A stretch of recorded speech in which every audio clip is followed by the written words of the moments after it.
Jacob Ross, film guy here. Movie posters are a unique art that I feel like don't get talked about enough. There's something so special about the craft behind them and the way that it can represent the film as a whole that is really fascinating to me. When you Google best posters of all time, you tend to see about the same 50 being repeated. Of course, I'm mentioning Jaws. This is one of the first films that made Steven Spielberg a household name and defined what a summer blockbuster actually was. A Clockwork Orange, I mean, it's a classic. Vertigo, I mean, I'm not a big Star Wars fan, but I find these just to be gorgeous. They're hand painted and you can tell the level of craft that it took to make these. All of these not only represent the film, but when they stand alone, they are really gorgeous artworks. These posters are iconic for a reason. They are mostly hand painted, and I find myself staring at them for a long time. Now let's see what kind of posters we're cooking up today.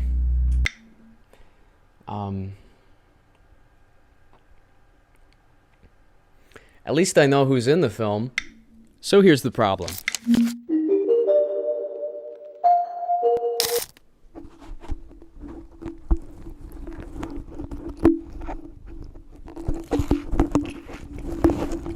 Every day, film studios release promotional posters for their upcoming lineup of films. Keep in mind that these studios are worth billions of dollars, so they're not exactly throwing away money in designing these posters. Like I already mentioned, a poster should maintain a visually pleasing design while representing the film as a whole, like Poor Things. While the film didn't have what I believe to be a main poster, they all kind of represent what the film is going to be just by looking at it. We know who's in it: Emma Stone, Mark Ruffalo, and Willem Dafoe.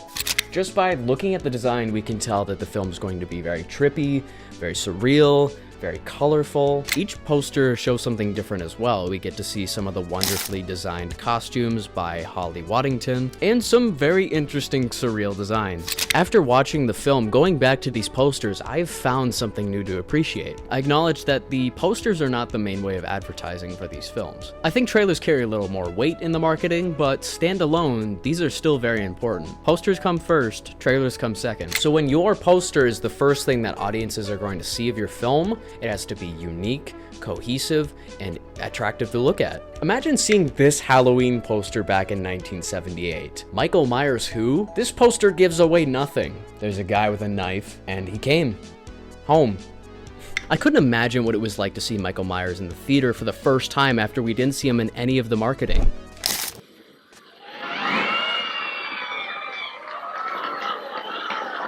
The Halloween posters today, yeah, they kind of suck. There's no creativity at all in any of these. Not to mention, all of these look exactly the same. Compared to this, I mean, come on. This is classic, this is iconic, and for a good reason. Nobody's gonna remember this poster, or this one, or this one. I mean, that's just a fact. We just need Michael Myers, and then it'll fill up every seat in the theater. Well, at least these aren't the worst poster designs of all time, because you know what is? This shit right here. It's a terrible trend in modern movie marketing that's been happening for quite a long time. We've seen it mostly in superhero movies, but that trend has been quickly seeping into every blockbuster imaginable. When all of your posters look the same, how are any of these supposed to be unique or interesting to look at? Oh look, Batman's on this one instead of Tom Holland. To me, these are the equivalent of brands simplifying their logos down to nothing. It's bland, it's dull, it's boring, with no sense of creativity at all. Looking at these posters is a flag that screams our movie is the same bland shit and you will eat it up. Except for the Batman though, that movie fucks. That movie fucks. Now many posters have an alternate poster that actually have a unique and interesting design. I'll use Dune and The Northman as an example. These floating head posters suck. These both convey the exact same thing to me, but the film's alternate posters, okay. These are actually much more interesting to look at. This one from Dune especially, I think it's gorgeous compared to the floating head poster. Colors just pop off the page, and this one actually represents what the film is. A large-scale epic that our main protagonist is going to go on. That same idea does not translate to these posters. The only thing I walk away with is I know who's going to be in the film. Alright, now that that's out of the way, I wanted to share with you some of the posters that I just love so so fucking much. I own a very large selection of movie posters.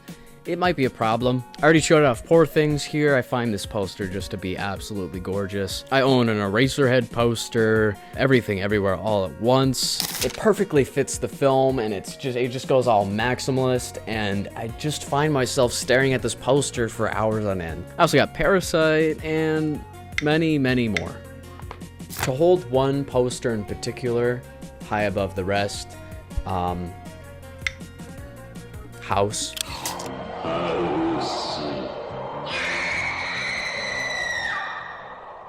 Holy shit, guys. Is this not one of the most gorgeous posters you've ever seen in your life?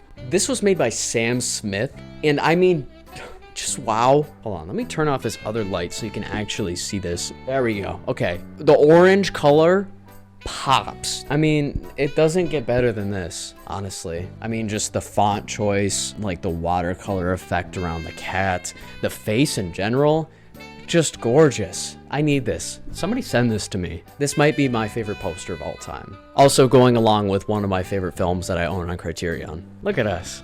It's like a family photo. To kind of wrap up all my thoughts, I think the art of the movie poster still lives today, but they tend to get overshadowed by these same terrible poster trends. I don't think that these are at fault of the graphic designers. I think that these are studios just kind of interfering and trying to make everything look the same. Posters do so much more than just sitting outside of the theater and hanging on my wall. They serve as a film's entry onto a cinematic stage, and if done well, an encapsulation of a wonderful work of art. Does that make sense? I hope so. I hope that in the near future, there will be enough posters with enough thoughtful and unique designs to line up the bedroom walls of a new generation of film lovers. Of course, I don't have all the answers. All I'm asking from the bottom of my heart is to do better. Thanks.